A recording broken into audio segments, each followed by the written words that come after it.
Une méditation tirée du livre Maranatha, le Seigneur vient d'Ellen White. 2 février. Une norme élevée.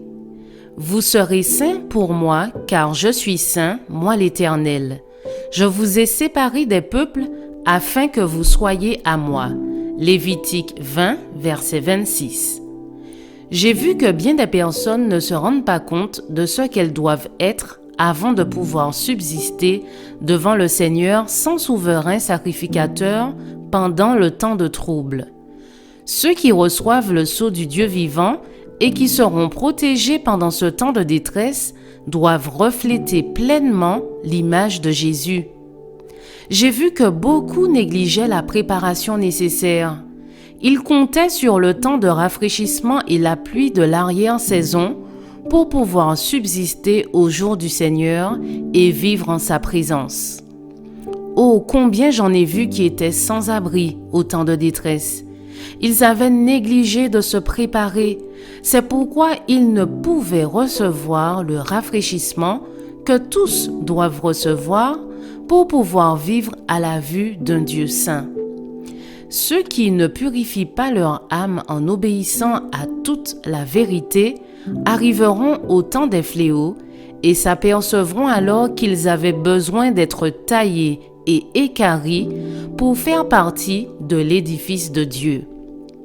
Mais ce sera trop tard, car aucun médiateur ne plaidera plus leur cause devant le Père.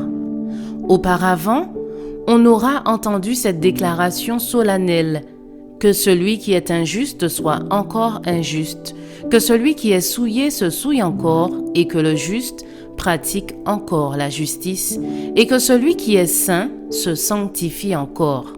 Apocalypse 22, verset 11. J'ai vu que nul ne pouvait avoir part au rafraîchissement s'il n'avait pas auparavant obtenu la victoire sur chaque défaut, l'orgueil, l'égoïsme, l'amour du monde, sur chaque parole et action mauvaise. Il faut donc s'approcher toujours plus près du Seigneur et rechercher sérieusement cette préparation indispensable qui nous rendra capables de subsister au combat du jour du Seigneur. Souvenons-nous que Dieu est saint et que seuls des êtres saints peuvent subsister en sa présence. Nous devons veiller aujourd'hui à ne pas commettre d'offense en parole ou en acte. Nous devons rechercher Dieu aujourd'hui et être résolus à ne pas être satisfaits sans sa présence. Nous devons veiller, agir et prier comme si c'était le dernier jour qui nous était accordé. Quelle ferveur il y aurait alors dans notre vie! Comme nous suivrions étroitement Jésus dans toutes nos paroles et actions.